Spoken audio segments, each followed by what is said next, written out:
Hello, hello, it's me, Mama Rox. Ito nga palang kauna-unahang pagkakataon na naka-attend si Yume ng Christmas party. At ayan na nga, para nga mabuhay ang kanilang mga dugo ay pinasayaw nga muna sila. At pagkatapos nga silang pagsayawin, ay ayan na nga, nag-umpisa na nga magpalaro. At ang una nga pinalaro ay Trip to Jerusalem, kung saan nga ay natalo si Yume kaya nawala nga siya sa mood. Dahil yung gusto nga niyang papremyo na makeup kit ay nakita niya nga na ibinigay nga doon sa nanalo. Kaya sabi ko na nga lang sa kanya ay galingan niya na nga lang sa susunod. At ang pangalawang palaro ay itong head, shoulder, knees and toes. Tapos paunahan na nga lang makakuha nitong tinidor. Tapos nung una nga hindi na naman nakakuha si Yume ng tinidor. Kaya ang nangyari ay parang nadismaya na naman siya. Buti na nga lang at practice lang daw muna. Ay, salamat naman. Nakala ko may iiyak na namang isang bata.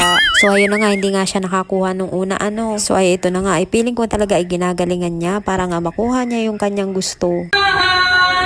Tuhod, spoon! Sino may hawak? Taas ang kamay. Taas. Hawak, Travis. Yung walang hawak, upo. Yung walang hawak, upo. Tuhod. Balik ang ulo. Patuhod. Balik ang spoon. Hello. Sino walang hawak? Upo. Walang hawak. Balik ang ulo. Patuhod. Spoon. Sino may hawak? Silang tatlo. Sige. Patuhod. Balik ang ulo. Pa-spoon. Hello. Okay. Kayong dalawa. Maglalapatuhod. Balik ang ulo. Patuhod. Spoon. The winner is...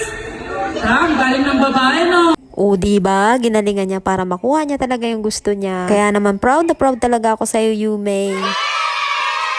So ang sumunod naman ng palaro ay Hep Hep Hooray, kung saan nga ay ganado na nga siyang maglaro at kada laro nga ay gusto niyang salihan lahat. Ako na nga lang ang nahihiya dahil paano naman yung bata na mga hindi pa nananalo, pero dahil ayaw naman nga nung ibang bata na maglaro ay sige na nga lang.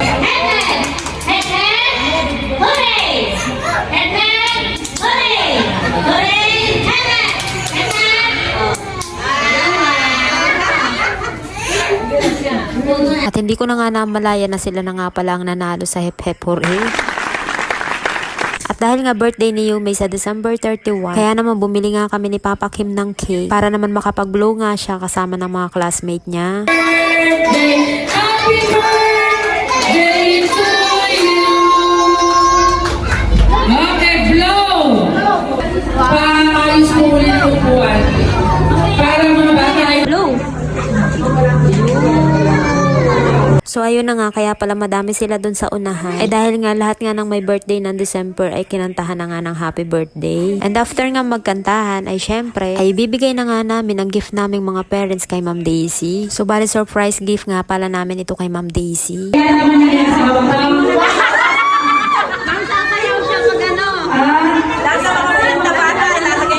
Ilalagay ko po diyan. Ilalagay dyan. Timothy. Ano ba ganun? Halika po. Ano ba po? Sabay-sabay na po. Magpapagawas na po ka? Kayo na daw po na, ma'am. Kayo na daw na.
ayun na nga, napaiyak nga namin si Ma'am Daisy. Dahil nga matagal na nga daw niya yung hinihingi pero kami lang nga daw ang makakabigay pala sa kanya. After nga nun ay pinabuksan na nga mga regalo sa mga bata. At ito nga si Yume ay tuwang-tuwa sa regalo niyang natanggap mula sa amin. So bali ang binigay nga pala namin sa kanya ay rabbit. At ang gusto pa nga daw niya ay yung buhay kasi aalagaan daw niya. Ayan, sabi nga namin ay wag na nga yung buhay dahil hindi pa nga niya kayang mag-alaga. Bakit ka wala? Sabay-sabay tayo. Go!